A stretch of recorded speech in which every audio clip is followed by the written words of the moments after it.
12 police officers in Dothan, Alabama, who were apparently members of a domestic hate group, have been found to have set up and falsely accused over 1,000 black men with the intention to put them behind bars, even though they were innocent.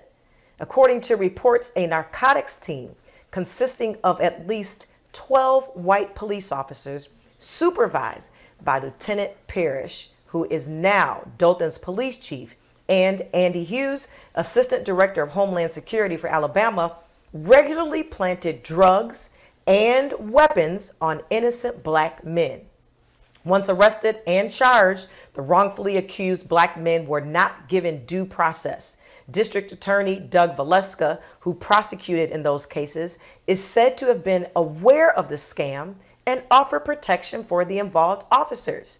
More than 1,000 innocent black men were falsely prosecuted, and most of them are still serving their sentences. Here to give us more insight on this story is Onyx News correspondent Reynolds McZorn. Reynolds, we need to have a conversation here because this entire situation completely baffles me.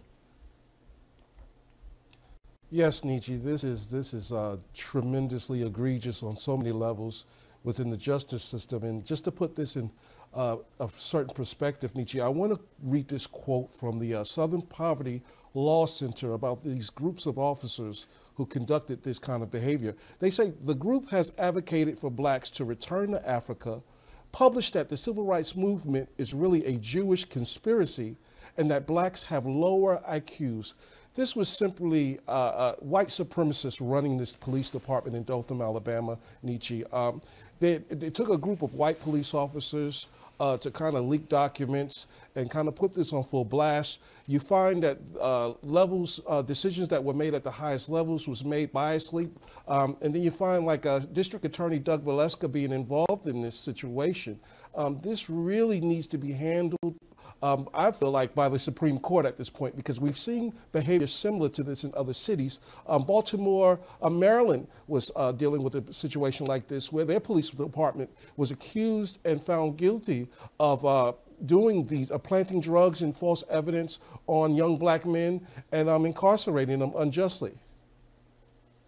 You know, over the years, the families of these men were calling for justice, but it's always been ignored. It was only until a group of consistent white police officers noticed the cases and then alerted the Internal Affairs Division that a full investigation was even ensued. Reynolds, it is said that this is something that has dated back to 1996. This is crazy. Oh, indeed it is, Nietzsche. And I want to go back to the Southern Poverty Law Center, because they say that this is a group of this is a neo-Confederate organization, and it's described as being hostile towards democracy and exhibiting an understanding of race that favors segregation and suggests white supremacy. Again, these were white supremacists in this police department, running this department, incarcerating over 1,000 black men, withholding their rights, planting drugs and false evidence. This is serious, and I believe that our government needs to look into cases like this, because this is serious. This is people's freedoms on the line, their livelihoods.